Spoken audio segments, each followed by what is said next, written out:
சரித்திரத்தில் நிகழ்ந்த முக்கிய நிகழ்வுகளை வரலாற்று பக்கங்கள் பகுதியில் பார்த்து வருகிறோம். அந்த வகையில் இன்றைய தினத்தில் நிகழ்ந்த முக்கிய நிகழ்வுகளை இப்போது பார்க்கலாம். 1627ஆம் ஆண்டு ஆக்ராவில் உள்ள ஒரு பார்சி குடும்பத்தில் பிறந்தவரான அர்ஷுமன் பானு பேகம் தான் பின்னாளில் முகலாய பேரரசின் இளவரசர் குர்ரமை திருமணம் செய்து கொண்ட மும்தாஜ். திருமணத்திற்கு பின்னர்தான் இவருக்கு மும்தாஜ் மஹல் என்று பெயர் சூட்டப்பட்டது. 1631ஆம் ஆண்டு மன்னர் ஷாஜஹான் தக்கான படையெடுப்பில் ஈடுபட்டிருந்த போது மத்திய பிரதேசத்தில் உள்ள பர்ஹான்பூரில் தம்முடைய 14வது பிரசவத்தின் போது இதே நாளில்தான் மும்தாஜ் உயிரிழந்தார். தற்காலிகமாக அங்கு புதைக்கப்பட்ட மும்தாஜின் உடல் தாஜ்மஹல் கட்டிடப் பணிகள் தொடங்கப்பட்ட பிறகு யமுனை நதிக்கரைக்கு மாற்றப்பட்டது.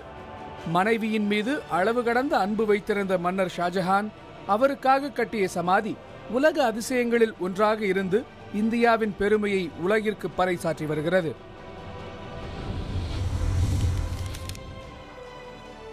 வீர பெண்மணி என்று போற்றப்படும் ஜான்சி ராணி லக்ஷ்மிபாய் 1858ஆம் ஆண்டு இதே நாளில்தான் மறைந்தார். ஜான்சியின் அரசர் ராஜா கங்காதர் ராவ் நிவால்கருக்கும் இவருக்கும் பிறந்த குழந்தை 4 மாதங்களில் உயிரிழந்துவிட தாமோதர் ராவ் என்கிற குழந்தையை வளர்ப்பு மகனாக எடுத்து வளர்த்தார்கள். ராஜா கங்காதர் ராவ் இறந்த பிறகு ஜான்சியின் அரசராக தாமோதர் ராவை அமர்த்த ஜான்சி ராணி முனைந்தார். நேரடி வாரிசு இல்லாதவர்களின் அரசாங்கங்கள் கிழக்கிந்திய கம்பெனியின் கீழ் கொண்டு வரும் வாரிசு இழப்பு கொள்கையை கிழக்கிந்திய கம்பெனியின் கவர்னர் ஜெனரலான டல்ஹௌசி பின்பற்றி சதாரா, ஜெய்த்பூர், சம்பல்பூர், பகத் மற்றும் உதய்பூர் அரசுகளை கைப்பற்றியிருந்தார். அடுத்ததாக வளர்ப்பு மகனான தாமோதர் ராவ் ஜான்சியின் அரசராக முடிசூடுவதை எதிர்த்து 1853இல் ஜான்சியை முற்றுகையிட்டார். தொடர்ந்து ஆங்கிலேய படையோடு போரிட்டும் பலனில்லாமல் ஜான்சி ஆங்கிலேயர் வசம் வீழ்ந்தது.